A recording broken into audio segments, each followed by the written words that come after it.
Bom dia, amados, graça e paz. Como é bom nós estarmos aqui, na verdade? Poder mais uma semana nos reunirmos, né? Como todas as semanas a gente sempre menciona isso, porque é motivo de gratidão a Deus nós estarmos aqui juntos e podermos estudar a palavra do Senhor.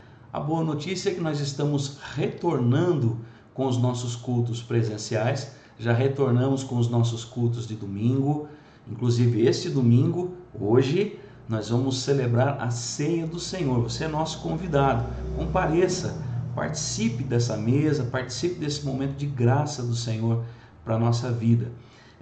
Também retornamos com os nossos cultos de oração às terças-feiras, lá na igreja de Vila Bianchi, às 20 horas.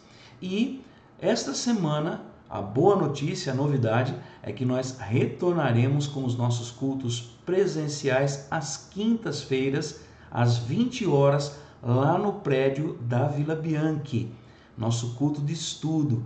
Então não perca, você tem a oportunidade de estar lá conosco. Estamos cumprindo todos os protocolos, buscando a máxima segurança possível e estamos nos reunindo para adorar o Senhor, para aprender mais da palavra do Senhor e assim vivermos unidos, vivermos felizes em união, em comunhão uns com os outros. Amém? Vamos dar início à nossa aula. Feche teus olhos e vamos orar, vamos agradecer a Deus por mais esse dia. Pai querido, nós te louvamos, ó Deus, bendizemos o teu nome por tantos benefícios, pelo teu cuidado, pelo teu amor para com cada um de nós. Eu quero, Deus, te pedir que o Senhor nos abençoe nesta manhã e que nós possamos, ó Deus, aprender do Senhor a tua palavra, a tua vontade, a tua verdade para a nossa vida. Fica conosco nesse estudo, ó Deus, nós te louvamos em nome de Jesus. Amém. Amém, queridos. Na semana passada, nós vimos uma parte desse estudo, vamos ver essa outra parte hoje e na semana que vem nós vamos finalizá-lo, ok? Nós dividimos em 3 partes para não sobrecarregar, para não dar um período muito exaustivo e às vezes fica desinteressante, né? Por muito tempo a gente ficar ouvindo, dá aquela preguicinha. Então nós dividimos em 3 partes para nós acompanharmos esse estudo. Ok? Vamos adiante então com a nossa aula.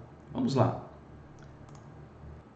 Então nós vimos na semana passada uma parte desse estudo e nós usamos um texto base e para essa semana nós vamos usar um outro texto base, um texto conhecido nosso que nós vamos ler agora. Prestem atenção. Acompanhem comigo, Efésios 4, de 1 a 15. Como prisioneiro no Senhor, rogo-lhes que vivam de maneira digna da vocação que receberam. Sejam completamente humildes e dóceis e sejam pacientes, suportando uns aos outros com amor. Façam todo o esforço para conservar a unidade do Espírito pelo vínculo da paz.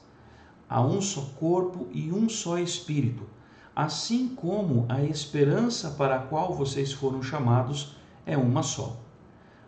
Há um só Senhor, uma só fé, um só batismo, um só Deus e Pai de todos, que é sobre todos, por meio de todos e em todos. E a cada um de nós foi concedida a graça conforme a medida repartida por Cristo. Por isso é que foi dito: quando ele subiu em triunfo às alturas, levou cativo muitos prisioneiros e deu dons aos homens. O que significa ele subiu, senão que também havia descido às profundezas da terra? Aquele que desceu é o mesmo que subiu acima de todos os céus, a fim de encher todas as coisas. Ele designou alguns para apóstolos, outros para profetas, outros para evangelistas e outros para pastores e mestres, com o fim de preparar os santos para a obra do ministério, para que o corpo de Cristo seja edificado, até que todos alcancemos a unidade da fé e do conhecimento do Filho de Deus e cheguemos à maturidade, atingindo a medida da plenitude de Cristo. O propósito é que não sejamos mais como crianças, levados de um lado para outro pelas ondas, nem jogados para cá e para lá por todo o vento de doutrina, e pela astúcia e esperteza de homens que induzem ao erro. Antes, seguindo a verdade em amor, cresçamos em tudo naquele que é o cabeça, Cristo.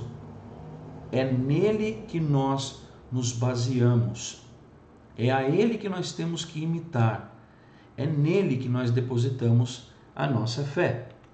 Então, na semana passada, nós vimos o subtema Princípios para manter a unidade na diversidade. Como é possível fazer isso? Nós vimos no verso 4 que o Espírito que atua em nós é o mesmo. No verso 5, nós vimos que o Senhor que atua em nós, o Senhor da nossa vida, é o mesmo. É o mesmo Deus que efetua tudo em todos. Nós vimos isso no verso 6. Nós vimos também que é dada a manifestação do Espírito visando o bem comum, no verso 7. Todas essas coisas são realizadas pelo mesmo e único Espírito, no verso 11.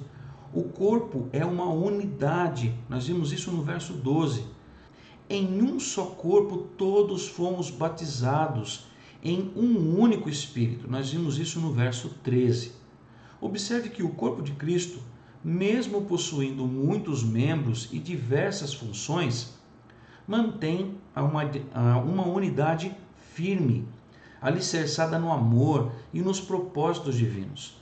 Portanto, a Bíblia não nega que na Igreja de Cristo haja diversidade. Amados, a Igreja tem sim diversidade, porque nós somos diferentes.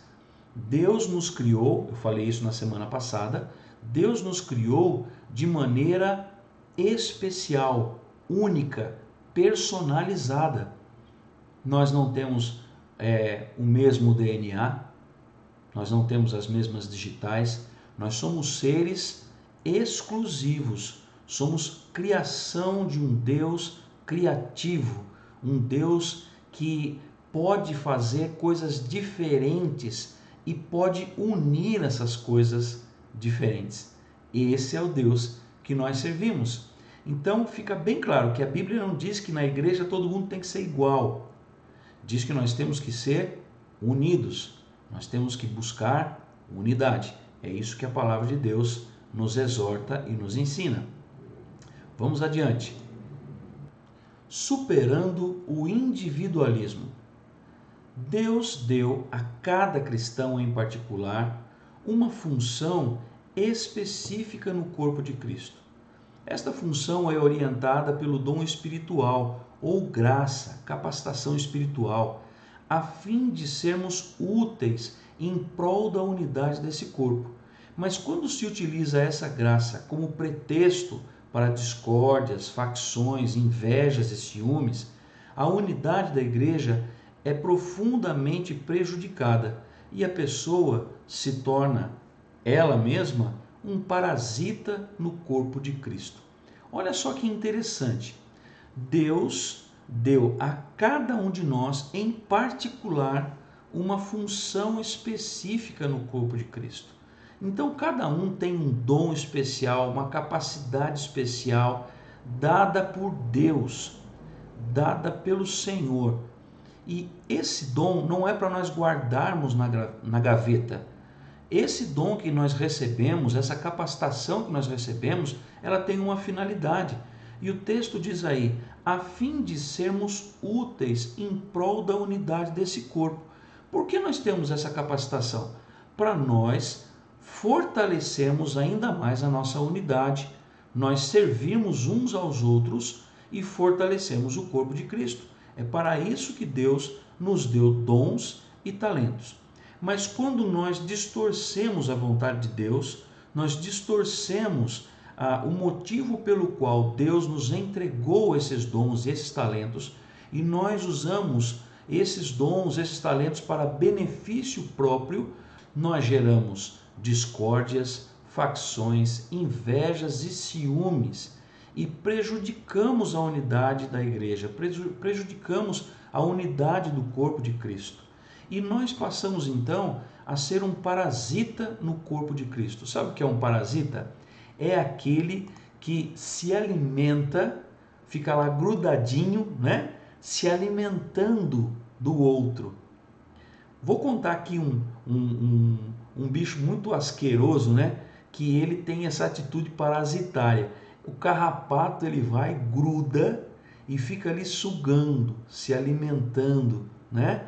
Até ele chegar num ponto em que ele pode reproduzir, e ele reproduz um monte de outros carrapatinhos que vão fazer a mesma coisa, vão sugar outro ser, outra pessoa, outro animal, e vão continuar nesta geração de outros animais, outros insetos que vão continuar com essa carga, vão continuar fazendo a mesma coisa.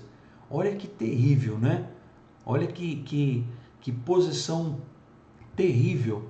Você já pensou nós sermos tidos como parasitas no corpo de Cristo?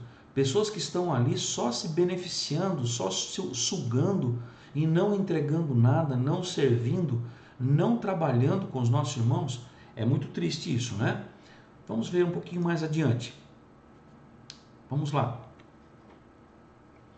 Portanto, os dons de Efésios 4:11, quando nós lemos lá no verso 11 do texto que nós acabamos de ler, Deus deu uns, né, para apóstolos, profetas, evangelistas, pastores e mestres, não são títulos ou hierarquia ministerial, mas funções que existem para o fortalecimento da unidade da igreja. Também o fato de um vir antes do outro não representa uma posição maior em ordem, pois do contrário não teria sentido a unidade do corpo. Amados, olha só, quando nós lemos aquele texto, deixa eu voltar lá um pouquinho para a gente ver o texto da palavra de Deus. Olha só, ele, o Senhor, designou alguns para apóstolos, outros para profetas, outros para evangelistas e outros para pastores e mestres. Isso não quer dizer, amados, que o apóstolo é maior que o profeta, ou que o profeta é maior que o evangelista, ou que o pastor ele é maior, ou tem dupla função, ele é pastor e mestre porque ele ensina também, então ele é mais que os outros. Não, o texto não está sugerindo essa hierarquia. E nós vemos isso nas igrejas hoje, né? Dá a impressão que o apóstolo é aquele que é maior do que é o pastor, né? O bispo é maior, o presbítero é maior que o diácono é maior do que o membro comum.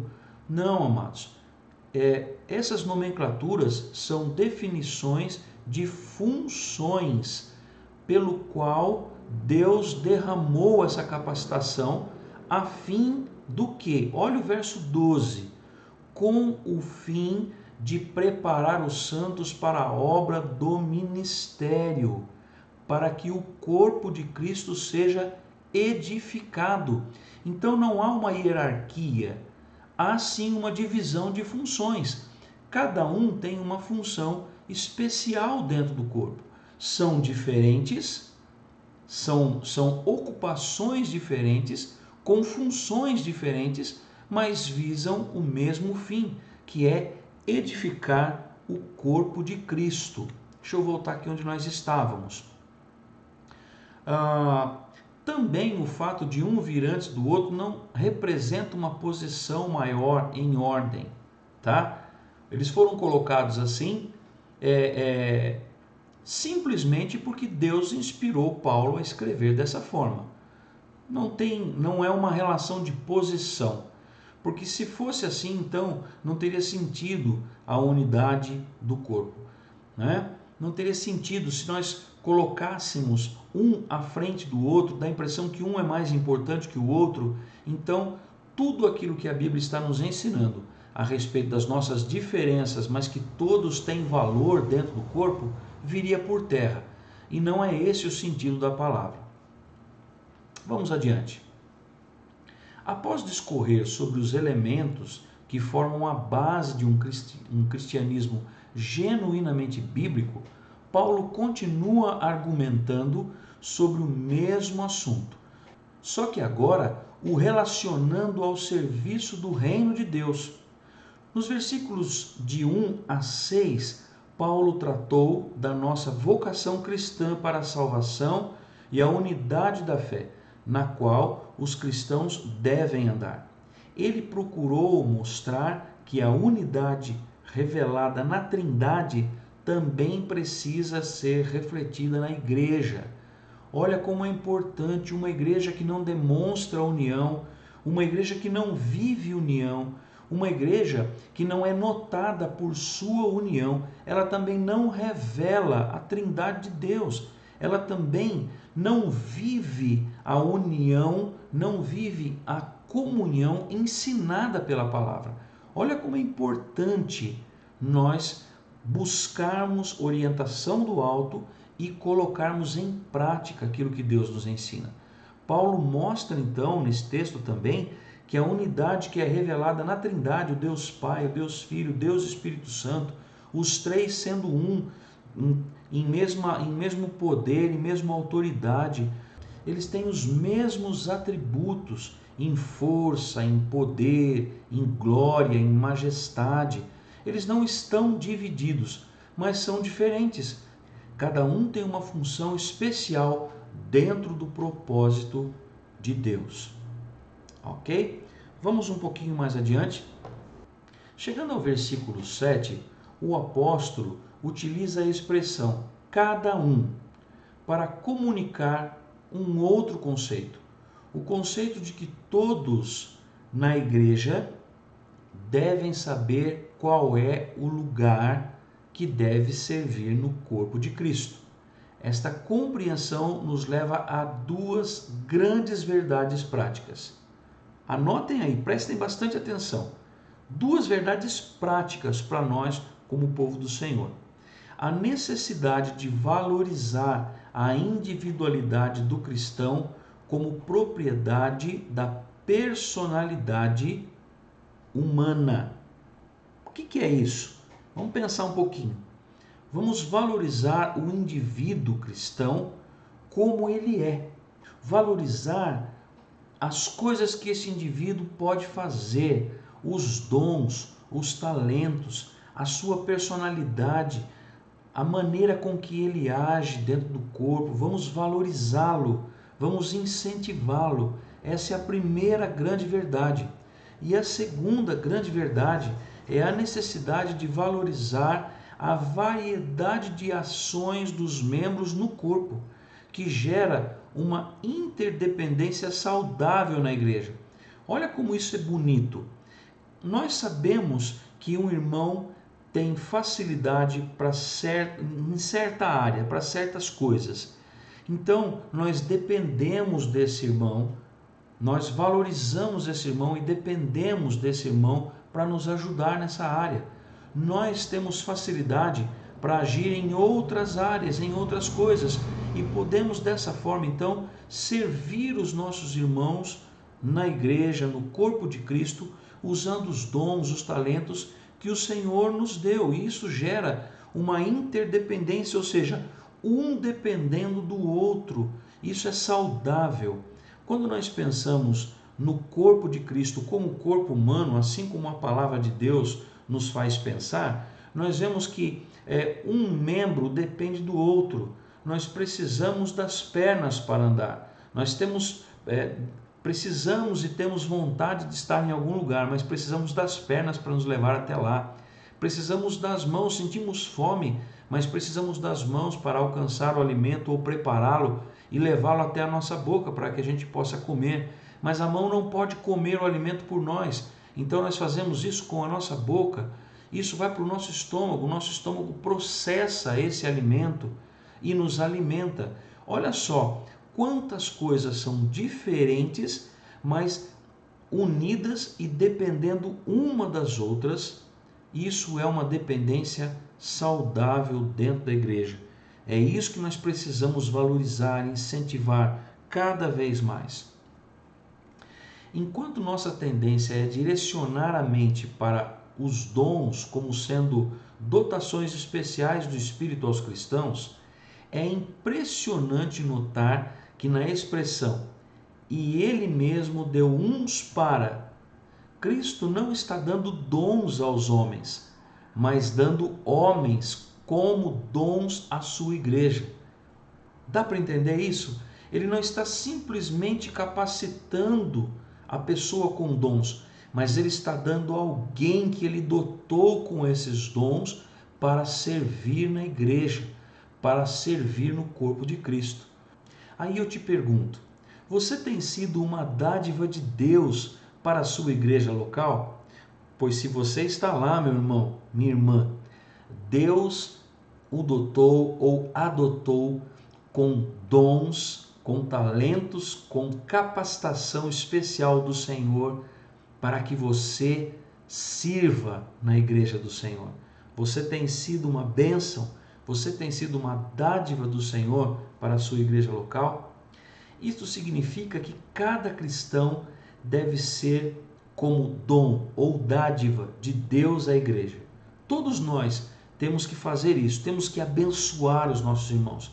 Temos que ser um verdadeiro dom de Deus, um presente de Deus na vida dos nossos irmãos. Essa perspectiva deve estar dando um nó em sua cabeça, não é mesmo?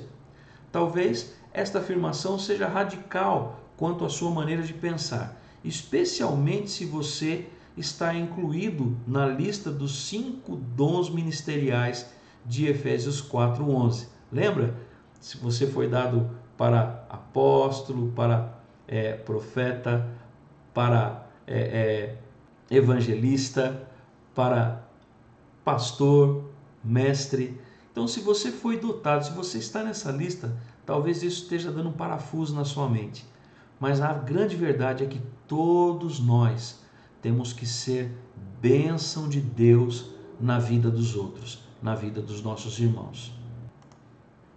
E você, tem se esforçado para manter a unidade? Eu quero terminar com essa pergunta.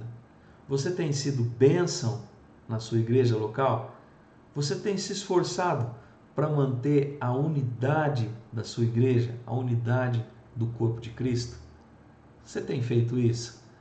Eu queria que você assistisse comigo um videozinho curtinho, uma mensagem do pastor Hernandes para a nossa vida, bem curtinho, e meditasse um pouquinho mais a respeito do nosso tema de hoje. Vamos assistir o vídeo?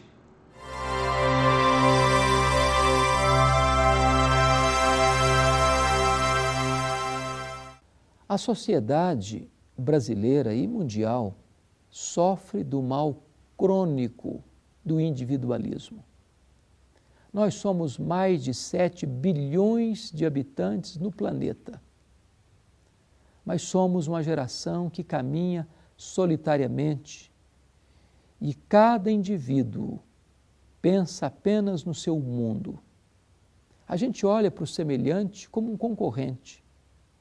A nossa sociedade foi estruturada para isso. Para você construir o seu sucesso, precisa fazê-lo sobre os escombros do seu próximo.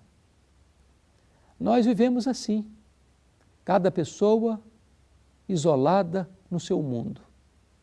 Hoje, quando você vai a um restaurante, curiosamente, ao redor de uma mesa de 3, 4, 5 pessoas, elas não conversam mais. Elas estão mergulhadas, cada um no seu smartphone, cada uma isolada no seu mundo. A Bíblia diz: não tenha em vista o que é propriamente seu, senão também cada qual o que é dos outros. A Bíblia nos ensina a preferir em honra uns aos outros. O amor, ele não é egoísta. O amor é altruísta. O amor não é centrado no eu, o amor é centrado no outro.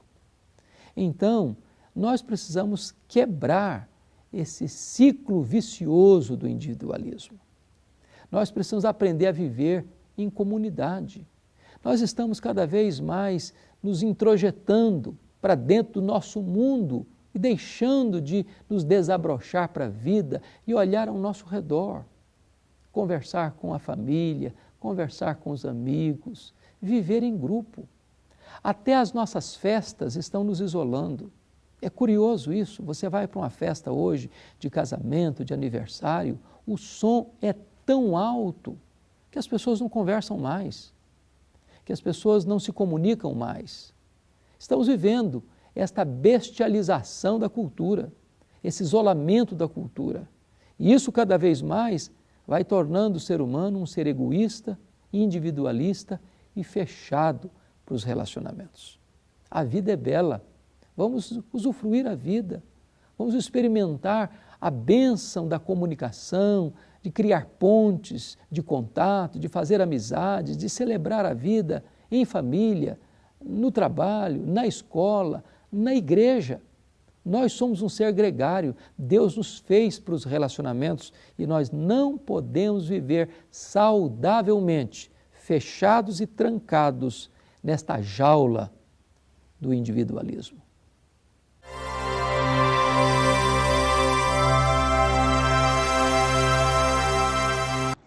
Estamos terminando a nossa aula de hoje. Queria que você pensasse muito nisso, principalmente hoje, que é um domingo, em que nós vamos nos sentar à mesa do Senhor, vamos participar da mesa do Senhor. E na mesa do Senhor não há lugar para individualismo, não é verdade? Nós vamos nos sentar na mesa e ter comunhão uns com os outros e juntos, todos nós, termos comunhão com o Senhor. Então, que esse domingo seja um domingo de preparação para tudo isso, que esse estudo fale ao nosso coração, que nós busquemos cada vez mais vivermos em união, em comunhão, fortalecendo esses laços, fortalecendo o corpo de Cristo, fortalecendo a igreja do Senhor e juntos então possamos assim, com os nossos atos, demonstrar o amor cristão àqueles que ainda não conhecem o Senhor e possamos também agradar o nosso Deus. Vamos orar, vamos agradecer ao Senhor. Pai, muito obrigado, Senhor, por esses momentos em que nós pudemos aprender mais do Senhor, meditar na Tua Palavra. Continua a falar ao nosso coração, a tratar conosco, a nos ensinar ao longo desse dia, ao longo da nossa semana, ao longo da nossa vida, Pai. E nos usa, Senhor, para sermos instrumentos de bênção do Senhor aonde quer que nós estejamos. Queremos fazer isso, ó Deus, para a glória do Teu nome, para o bem da Tua igreja e para louvor do nome do Senhor Jesus. É no nome dele que nós oramos e agradecemos. Amém. Amém, meu amado, minha amada. Até logo mais à noite no nosso culto de ceia do Senhor. Até logo mais às 18 horas lá na Igreja Zimbro. Amém? Deus abençoe a sua vida.